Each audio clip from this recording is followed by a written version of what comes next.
महात्मा गांधी के बारे में मार्टिन लूथर किंग ने कहा था कि यदि मानवता को प्रगति पथ पर अग्रसर होना है तो यह काम गांधी से जुड़े बिना नहीं हो सकता। हम गांधी को अपने ही जोखिम पर नामंजूर कर सकते हैं। आज गांधी की पुण्यतिथि है, उनकी डेथ एनिवर्सरी है। आज के एपिसोड में हम गांधी के जीवन से जुड़े कई पहलुओं पर बात करेंगे। नमस्कार, ध्येय टीवी के पुण्यतिथि विशेष कार्यक्रम में आपका स्वागत है और मैं हूं विवेक ओझा। 9 जनवरी 1915 से जब गांधी ने भारत को अपनी कर्मभूमि बनाया तो उन्होंने ब्रिटिश शासन के खिलाफ आंदोलन शुरू करने के पहले जिस एक चीज की सबसे प्रमुख रूप में पड़ताल की वो था देश का मिजाज, देश की सामाजिक, आर्थिक, सांस्कृतिक स्थिति, जिसे जानने के लिए उन्होंने देश भर का भ्रमण शुरू किया और चेक करते गए कि क्या देश की जनता जन आंदोलन कर सकने में सक्षम है।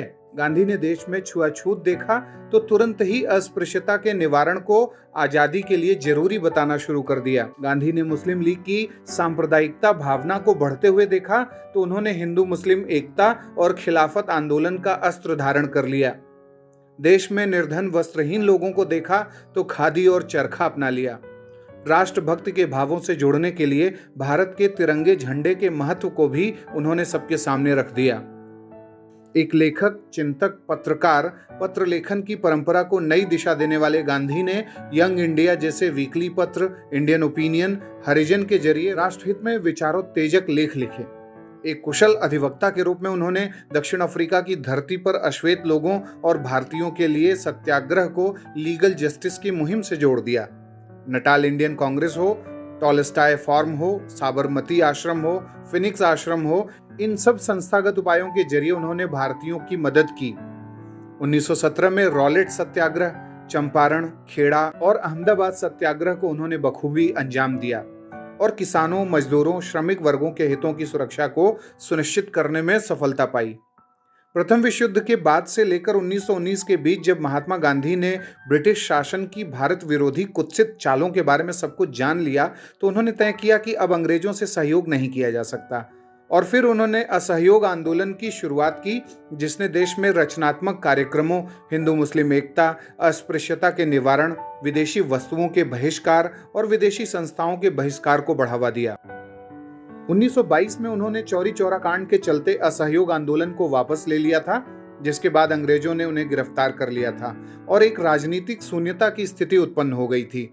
और इसी बीच स्वराज पार्टी का उदय 1923 में इलाहाबाद में हुआ था और फिर 1924 में कर्नाटक के बेलगाम अधिवेशन की अध्यक्षता करते हुए गांधी ने स्वराजियों को भी काम करने की अनुमति दे दी थी।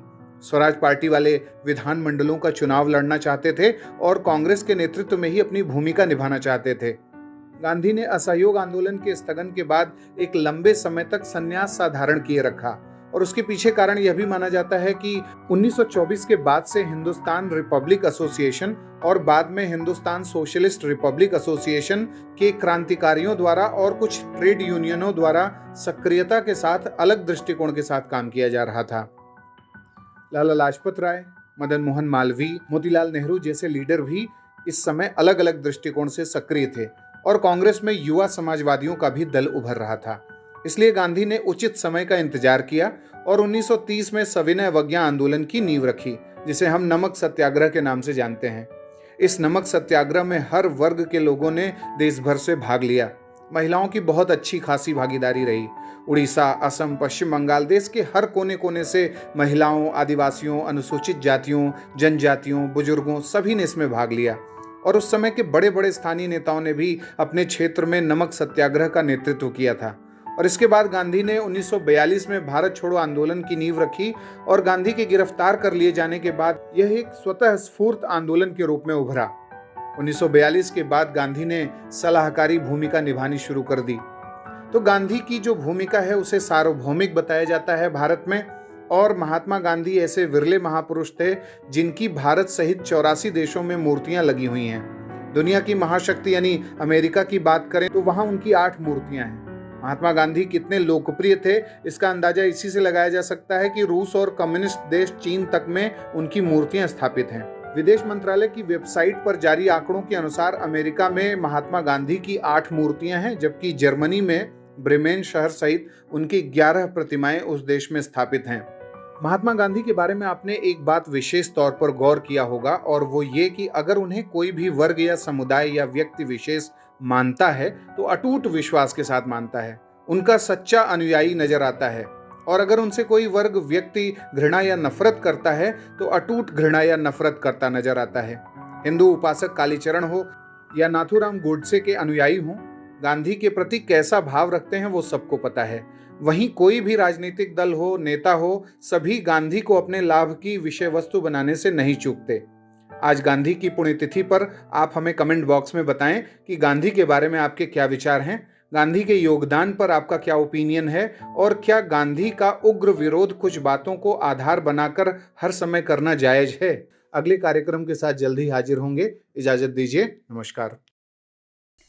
यूपीपीसीएस क्रैक करने का जबरदस्त टूल ध्येय आईएएस का कॉम्प्रिहेंसिव एक्सप्रेस टेस्ट सिर्फ 100 रुपए में, और साथ ही पाएं सब्जेक्ट वाइज आकलन, काउंसलिंग सेशन और एकेडमिक सपोर्ट। अपेयर करने के लिए नीचे डिस्क्रिप्शन बॉक्स में दिए गए लिंक पर क्लिक करें या ध्येय आईएएस ऑनलाइन ऐप को डाउनलोड करें।